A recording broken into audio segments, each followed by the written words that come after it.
That's right! Simple man ang buhay sa Batanes, rock pa din! Woo!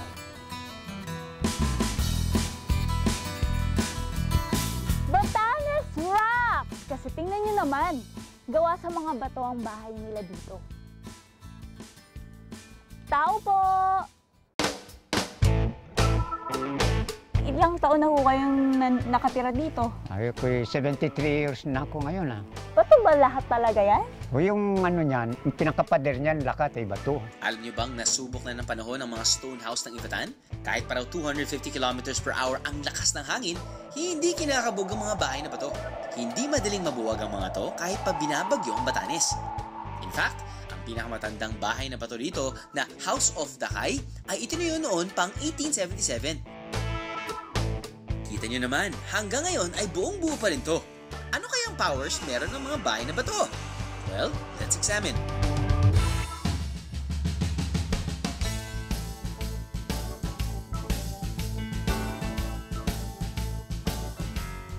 Karaniwang coral stones o mga bato mula sa dagat ang ginagamit na materyales ng stone house.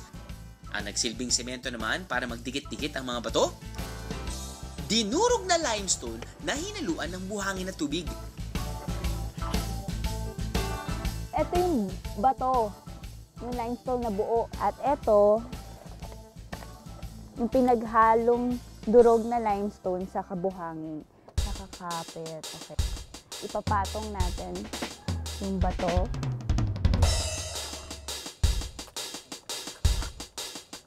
Ang galing, di ba? Ganito ang ginagawa nila para i-restore yung bahay na bato. Nature has given it all pero still naging stone pa rin siya. So mas mas matibay siya kaysa dun sa mga sedimentary rocks na after a couple of years madudurog, siya hindi na. Ang pader ng stone house ay may kapal din na umabot sa 1 metro. The wider the walls, parang the wider the foundation. So, mas stable siya kaysa sa thin walls. Single story o isang palapag lang ang mga Ivatan house. At dahil mas mababa ang structure nito, mas mahina rin daw ang impact ng bagyo. Ang ganda naman ng living room mo. Napakaaliwalas ho. Raise the roof! I mean, look at the roof! Ang ginagamit na material sa kanilang bubong ay kogon. Isang uri ito ng dahon na pinatuyo at pinagpatong-patong. Karaniwang may kapal itong 30 centimeters. Pero pag bumabagyo po, hindi ba tumutulo yung Ay, hindi. sa loob? Hindi. Testingin kaya natin itong kugon ng bubong.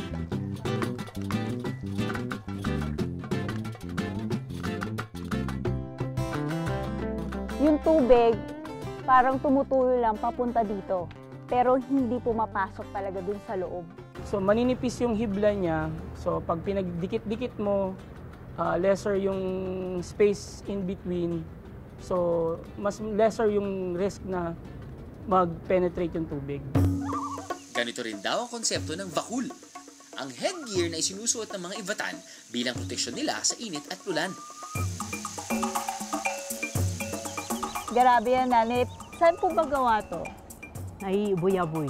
Buyaboy? Buyaboy ang tawag namin. Buyaboy? Buyaboy. B. Nandyan ang halaman. Buyaboy. Nay, kayo lang po bang gumagawa nito? Opo. Pwede niyo po ba akong turuan? Oh, sige. Yay! Gawa sa halamang boyavoy ang vakul. Pinaninipis rin nila ang mga hiblan to at pinagdidikit-dikit para di pasukin ng tubig. Simula dito yan, kapag pinatuyo, ito na yung magiging itsura niya. Galing. At saka hinahabi at nilalagyan ng base. Parang support. Ito. May matigas. Parang cup. Parang cup siya. Ayan, ganyan. Sinampulan agad ni Raisa ang vakul. Oh. Mga kaaha. Bagay ba sa akin?